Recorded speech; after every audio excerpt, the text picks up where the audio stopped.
Towson University Tigers getting set to take on the Blue Hens of Delaware for the second time. The Tiger Basketball Report starts now.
For an athlete, there's nothing scarier than a torn ACL.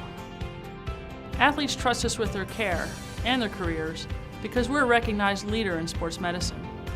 Get back to your active life sooner with MedStar Sports Medicine. White Market's ice cream plant is based in Sunbury, Pennsylvania, and is locally owned and operated. We've been making our ice cream for nearly 50 years. We create roughly 70 flavors of ice cream right now. We use local ingredients, especially our cream, which is from our milk plant. The cream is what gives our ice cream a rich and creamy texture. Now, together with our customers, we've created a product called Peanut Butter Indulgence, which will be coming out this summer. It's a peanut butter ice cream with sea salt caramel swirl and chocolate-covered pretzel. How can you go wrong with that? Personally, I love our ice cream. If you come to our house at any given time, you'll find at least 5 packets of ice cream in our freezer. Our kids grew up eating Wise quality ice cream, and now we get to treat our grandchildren to it. It's been a pleasure for me to be tasting ice cream for over 40 years for Wise Markets, and I'm loving every minute of it. Hello and welcome to another edition of the Tiger Basketball Report. I'm your host, Spiro Morekas, along with the head coach of the Tigers, Pat Skerry. And Coach, the Tigers will host the Blue Hens of Delaware on Thursday at CQ Arena. And all of a sudden, you look at this Delaware team, and it's Ryan Allen, the freshman, who looks like he's well on his way to becoming the CAA Freshman of the Year. Yeah, I would say so. He's having a sensational conference season shooting the basketball. It's going to be another hard-fought game. It always is.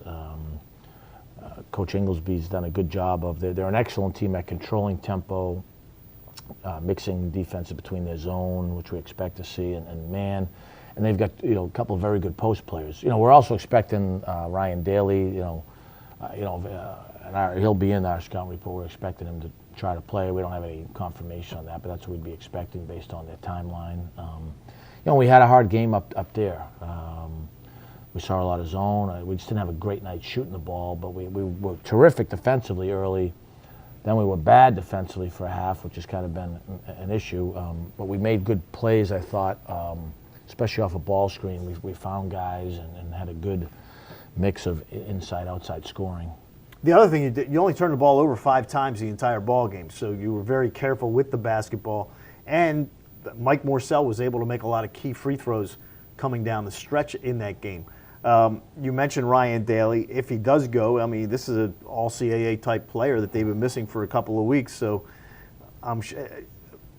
Ryan Allen, I guess, has been able to grow his confidence even more because he's taken on more of a role with Daly out. If Daly comes back, how does that change their dynamic?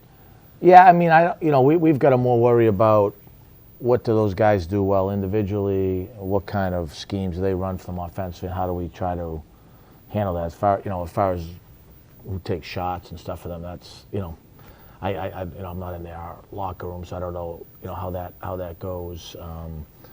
Daly, they'll move around between that 3 and the 4 spot. They have 2 kind of versatile guys, him and the kid Darian Bryant, who are, can help you play small ball, which I think they like to do. Although lately they've been playing big, which is a concern because most of the guys they play, and Carter and Johnson, are big, rugged, physical guys that can score close to the basket. So, I think for us, once again, is, can we execute our game plan defensively, knowing that another good player will probably be back playing against us. And it's funny you mentioned that we took care of the ball there in our our conference wins, our assist to turnover ratio is off the charts. It's like 1.36.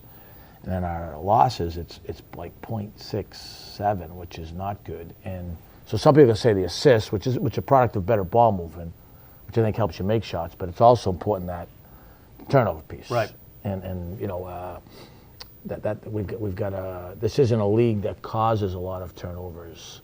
You know, we've caused the most, but we've got to make sure we don't have any self-inflicted ones. We did against Northeastern, which is not a team that causes a lot of turnovers. We've got to really, I think those have been pitfalls for us. Right, and in the Delaware game, it wasn't like they turned the ball over. They only turned it over 11 times, but you only turned it over 5 times, so that's a +6, and that's a big margin. Yeah, it is. I think when you look at, you know, for us, when you look at some things that, you know, our defense hasn't been consistent. Our offense is top, whatever, 2 or 3 in the league. Our defense is still like rated. We have the best field goal defense on the whole season, and it's 4th in the league, which is low for us. But okay, let's throw that aside. I think when you talk about winning, you know, a lot of 1 or 2 possession games, turnover margin has been a big indicator for us, and foul shooting. And you know, we did both those well at Delaware on a night where maybe we weren't as good as we wanted to be on the other side of the ball. But I think that's something like moving forward. That's a, you know, we've got to make sure that message gets across. So once again, no one's trying to miss free throws. No one's trying to turn the ball over. But right. Like Northeastern, we talked about a lot. We're going to be able to get in the lane. You've got to play off 2 feet because shots are going to be open. They're going to be loaded up. And early in the game, we have a couple good plays where Dennis Tunstall gets a dunk, or someone else got a nice dunk that Justin did.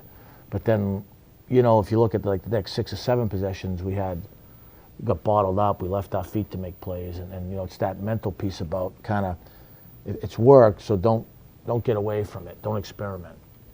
Well, the Tigers will try to get the sweep on the Blue Hens Thursday night at 7 o'clock at CQ Arena. If you can't make it out, I'll have the call for you on CBS Sports Radio 1300 and TowsonTigers.com starting at 6:45 with the pregame show. Tune in later this week when Coach Skerry and I will talk about the Tigers matchup with the Dukes of James Madison. So for head coach Pat Skerry, I'm Spiro Morekas. Thanks for tuning in, and as always, go Tigers.